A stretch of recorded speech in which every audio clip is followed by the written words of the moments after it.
Hello, everybody. Good morning, good afternoon, good evening. Thank you so much for being here on Spirit Matters. My name is Dal Grunga. I'm here with my good friend Kishore Gopal, who's up there in Ypsilanti, Michigan, joining us for this week. This is your daily spiritual check-in with us, and we're so glad that you are here. How you doing, Kishore?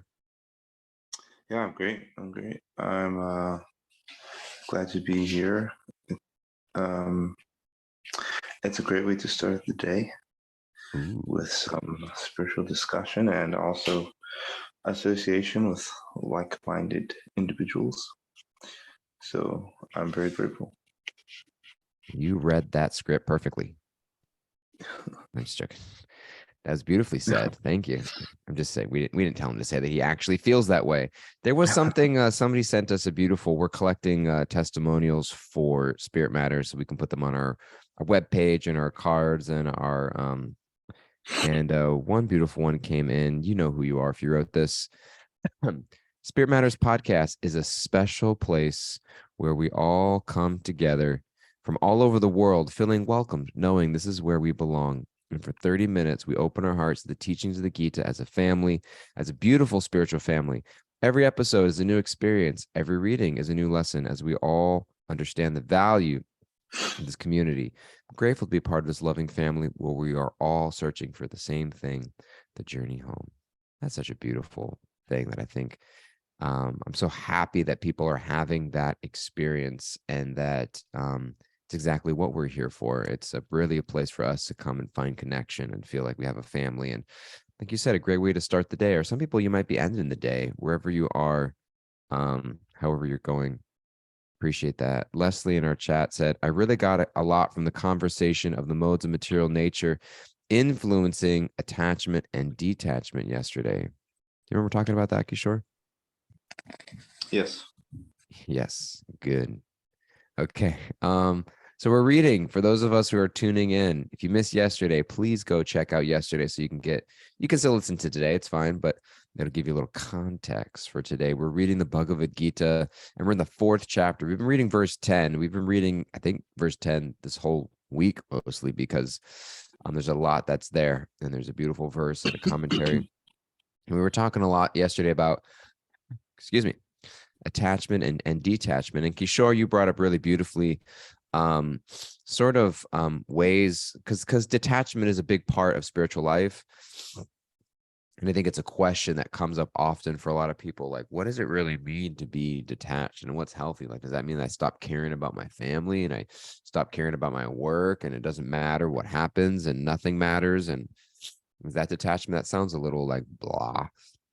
It doesn't even feel healthy or doesn't feel compassionate or doesn't feel loving all the time. But at the same time, I recognize that there is some need for detachment because sometimes I get so attached to things it drives me crazy. And I wish I could just let go. Letting go is a big buzzword today in the sense of just like, what are the things I'm holding on to and letting go of the things that hold me down. And you brought up a really beautiful context of detachment in various modes of nature, like detachment and ignorance, where there's just apathy and I don't care, and detachment in a healthy sense, where my sense of worth and value doesn't come from the results of what I do.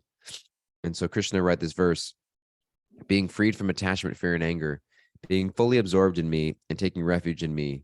Many, many persons in the past became purified by knowledge of me, and thus they all attained transcendental love for me. So um, that's where we left off, right? Did I miss anything? Is there anything on your mind about that?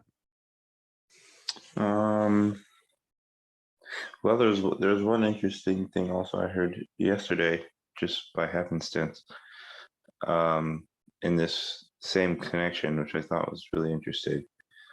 The speaker gave an example of what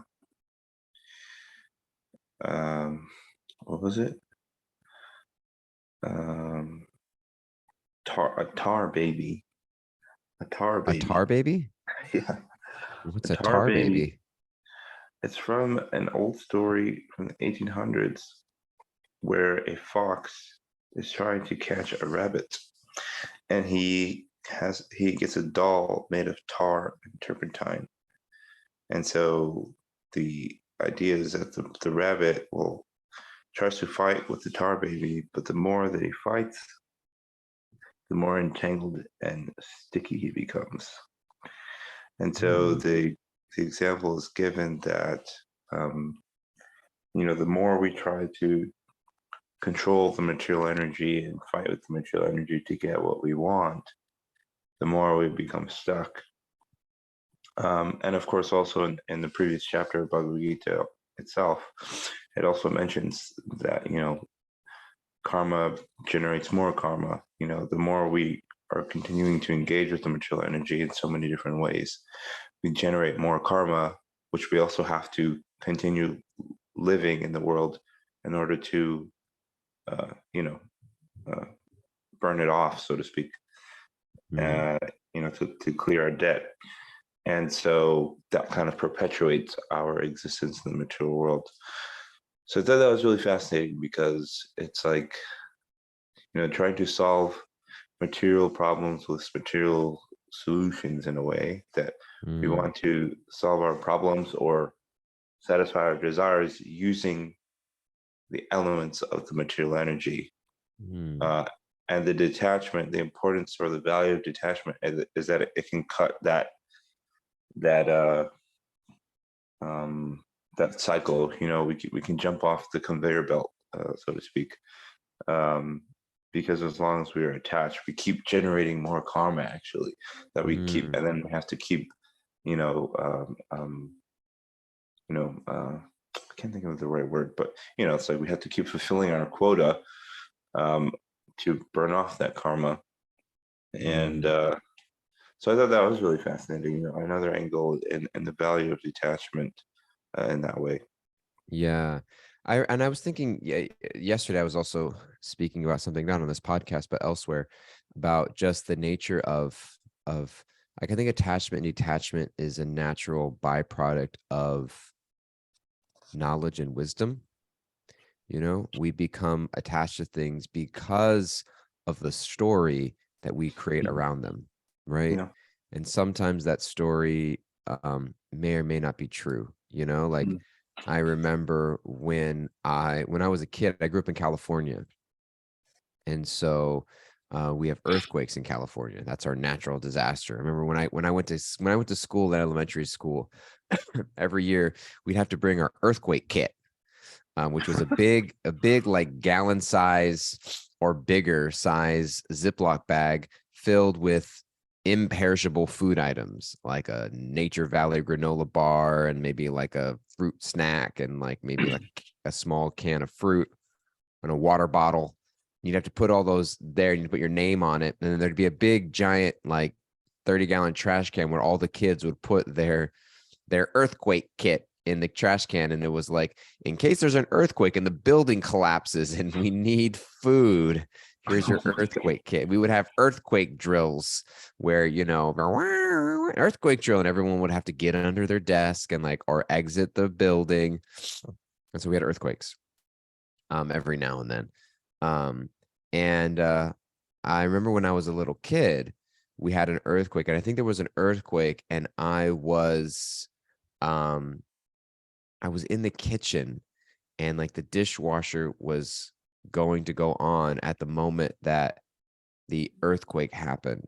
And so I associated the dishwasher and earthquakes. And I never wanted to use the dishwasher again, or I never wanted to go too close to the dishwasher for a period of time because I was like, that's where earthquakes come from, you know. You have earthquakes that come from it, or we find, like there are places sometimes like these safe spaces in our home where we feel safe as kids, and so we go and we have our security blankets, our security little stuffed animal, and we think that this represents security and safety, and we create these stories in our mind around things, and we become attached and detached become of the story. So I became very afraid of and averse to being around the dishwasher because I thought there was a story in my mind that that's where danger comes from. But it wasn't true. It had nothing to do with the dishwasher or reality. It was just a story I put in my mind. And I think that wisdom, actual knowledge, like actually understanding things for what they are, it sort of shuffles the deck in a big way about what I can become attached or detached from. And I think that in terms of, because it's interesting where Srila Prabhupada's commentary on this verse goes, he spends a lot of time talking about the personal nature of God. The first line of the commentary, he writes, as described above, it is very difficult for a person who is too materially affected to understand the personal nature of the supreme absolute truth. When I read too materially affected, it's almost like somebody who's too caught up in false narratives. Too many people who think the dishwasher creates earthquakes. Too many people who think that this person is going to complete me, right? And so therefore we become, because I don't think that the soul is not, it cannot naturally be fully detached. We naturally are inbuilt for love and connection. And so there needs to be, it's a redirecting of desire, redirecting of attachment, but it's just understanding where to direct that in a way that is fulfilling to the soul. And that's where I think a lot of Srila Prabhupada's commentary goes. And I think that's where I'm going to pause a little bit so that I don't say too much and invite, I want to hear your thoughts. What do you think about that? Yeah, yeah, absolutely, absolutely. And it reminds me of what you said yesterday about like walking towards something instead of only running away from things. I did Uh, say that. Yes, thank you.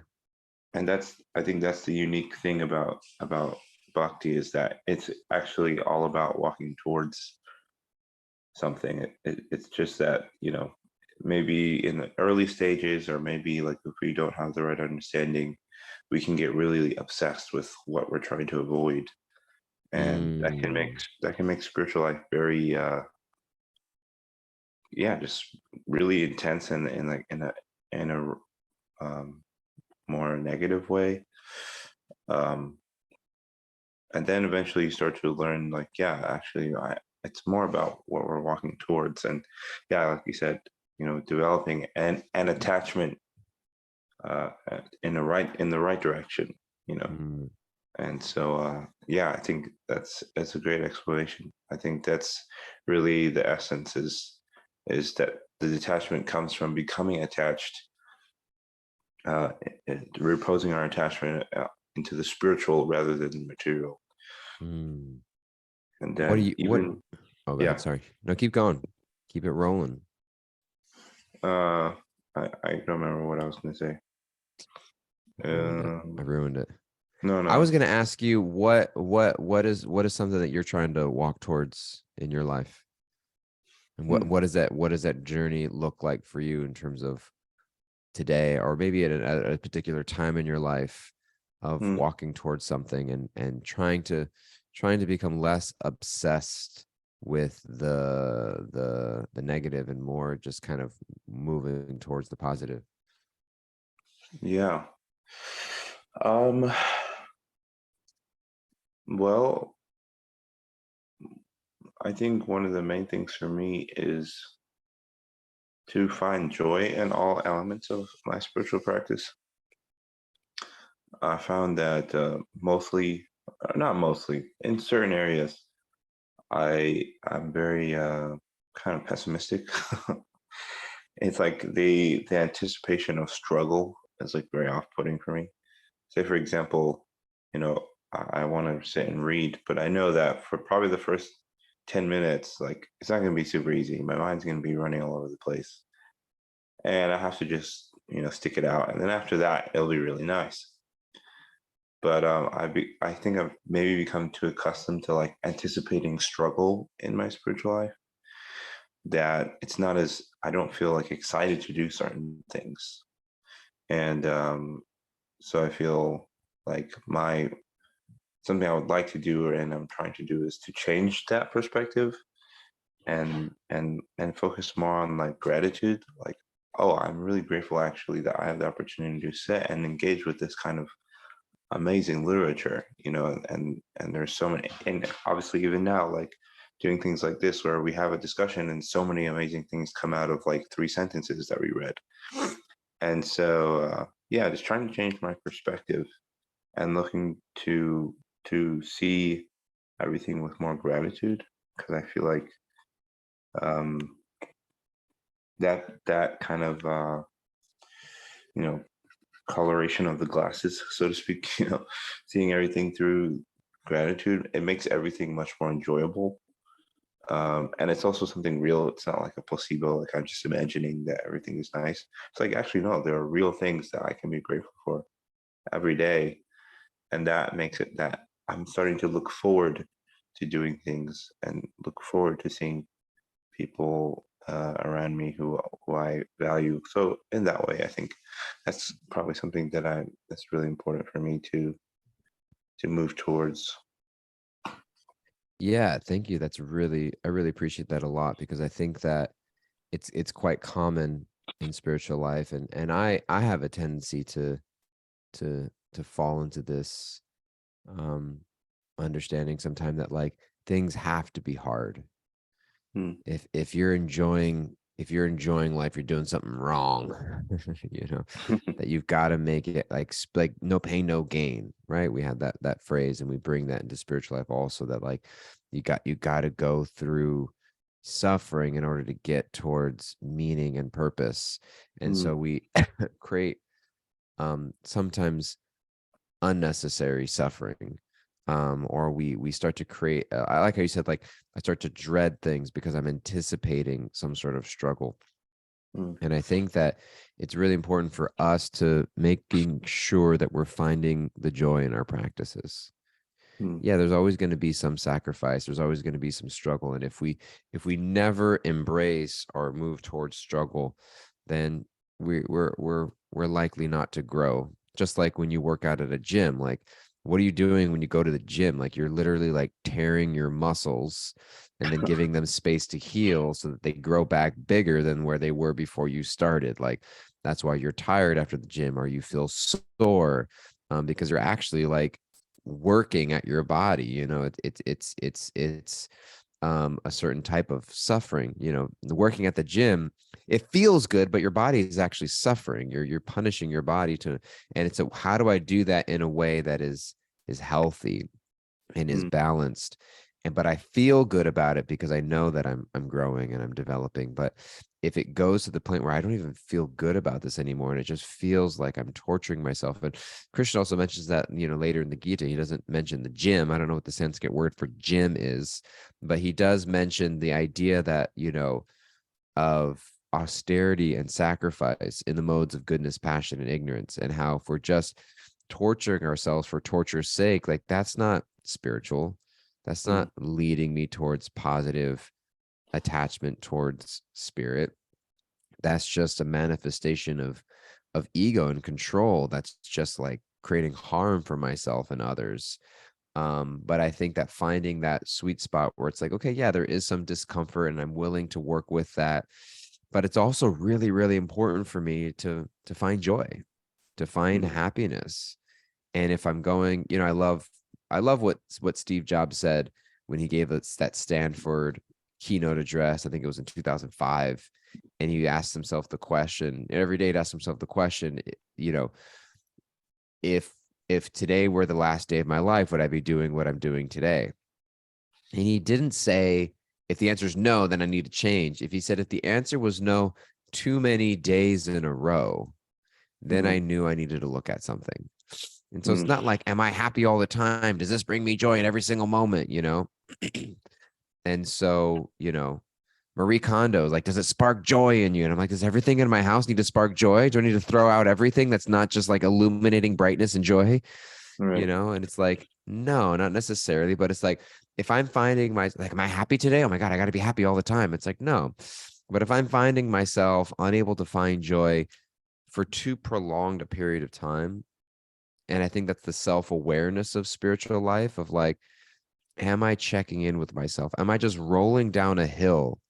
Ever, like, sometimes as kids, you run down a hill, but when you run down a hill, it's almost like you're not controlling your speed anymore. Yeah. you know am I just running down the hill of life and not in control of my speed? Or, do I have the ability to pause and reflect and assess, and just making sure, like, there's supposed to be some joy in my life. I'm supposed to feel good about what I'm doing, even if it's uncomfortable, like going to the gym. And so I really appreciate that perspective, because I think that it's easy to fall into a trap of just thinking, yep, if I'm miserable, that means I must be making spiritual advancement, but not necessarily the case. So thank you for that. Um, and it's beautiful in the verse itself, where Krishna mentions being freed from attachment, fear, and anger, being fully absorbed in me and taking refuge in me. Many, many persons of the past became purified by knowledge of me, and thus they all attained transcendental love for me. And so there's the idea that actually at the end of the day, that we should be experiencing positive spiritual connection. We want to be, where am I experiencing positive spiritual, connection? So that's what I got. Anything else on your mind before we wrap it up? We're getting close to time. I don't think so.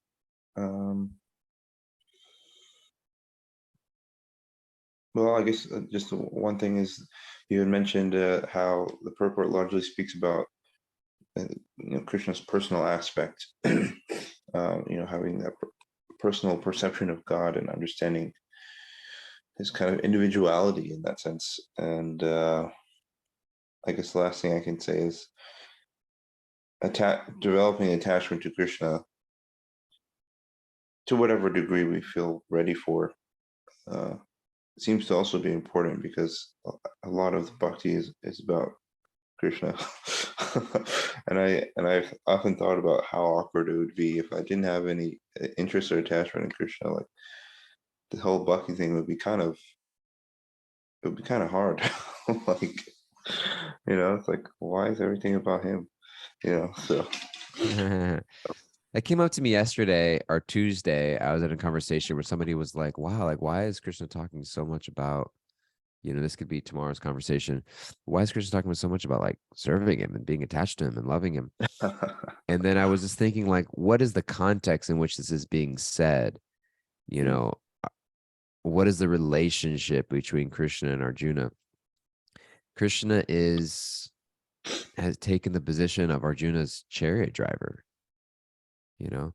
which is, in the context of the Mahabharata, Karna, who's actually the oldest brother of the Pandavas, the son of Suryadev, he was adopted later by the son by a charioteer, by a chariot driver, and he was rejected in some ways for that reason, because it was like such you can't be accepted into the royal family because you're born of they thought that he was the son of a chariot driver, which was just like a low occupation 5,000 years ago. And so it's a very low subservient position, especially in a royal family. And Krishna took that position for Arjuna. So he's like, what he's saying is like, he's inviting us into a two-way street. That is like, the nature of the soul is to love and be loved. You're wandering around this entire creation trying to figure out where to give your love and where to receive love from. And what I'm trying to tell you is, it's right here.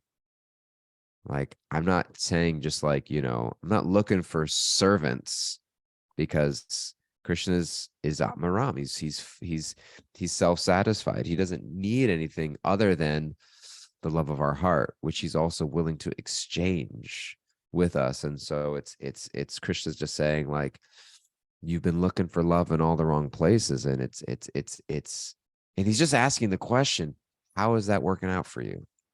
yeah.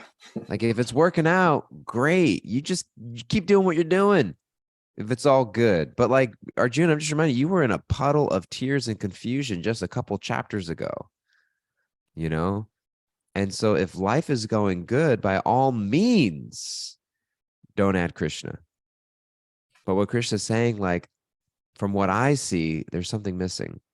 And I'm inviting you into this sacred dance between both of us. Like, I want your love and I'm ready to give my love. And so, and I think that's why it's so beautiful that Prabhupada takes so much time in this commentary of this verse and talking about the personal nature of God. That like, if we don't really accept that God has the capacity to give and exchange love with the living entity, then a lot of it doesn't make sense. And so it's a foundational feature. So thank you for bringing that up, and we can dive more into that next time. But we are fresh out of time today, and we're going to turn it over to Kimberly, our wrap it up acharya. We got some beautiful takeaways here in our chat. Baldevi was just giving so many beautiful gratitudes. Thank you for this breath. Thank you for how lovely the tea turned out. The ray of sunshine, everything. Martha's always got beautiful reflections. The beauty of bhakti is how it welcomes us regardless of our past, showing us the spiritual path while teaching us spiritual lessons in a more open-hearted way, allowing us to wake up and embrace the value of our spirituality. Let's allow Krishna to be the driver of our chariot as we put our unconditional trust in him on this journey. Hare Krishna. So beautifully put, guys. And there was other ones above that we didn't read, but thank you guys all so much. And this is where we turn it over to Kimberly, who gathers all the little gems that she mined in our conversation. If there's anything there, I'm waiting one day for Kimberly to just be like, there's nothing meaningful that you said. So I didn't take any notes. But good luck tomorrow. Well, I mined some good gems today. Okay, great. Solve material problems with spiritual solutions. The stories in our mind can create attachment or detachment. Walk towards what fulfills the soul. Find the sweet spot for discomfort. Anticipate gratitude and find the joy. And Krishna is inviting us on a two-way street. Those are beautiful. Thank you. You sure what you're walking away with? What's your closing word for today? It's like I already said. I already talked for like 30 minutes. What more do you want from me? I like that one. Anticipating gratitude. I think for me, it's a personal goal. So that one resonates with me. Beautiful.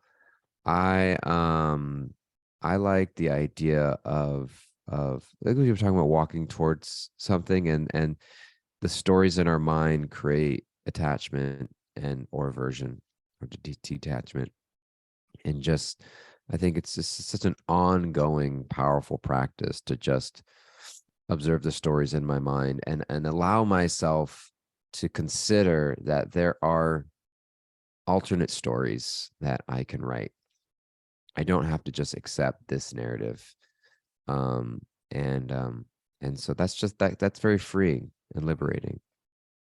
And so whether it be I'm having a conflict with somebody, whether it be about, what I think that, I've been unemployed since the beginning of the pandemic, and then that creates a story that I'm worthless or whatever it might be, or, I'm single and therefore I'm unlovable, or, my marriage is falling apart and therefore I'm whatever, or, like whatever it might be, the stories that we create around ourselves and other people are just stories, and I can rewrite those stories in a lot of beautiful ways.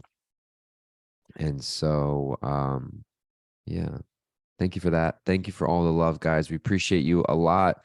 Thank you to our live audience. Thank you for you tuning in. As always, make sure to go and rate Spirit Matters wherever you do and don't listen podcast. Leave us a 5-star rating and write a review. It really means a lot to us and helps us share this beautiful experience with other people.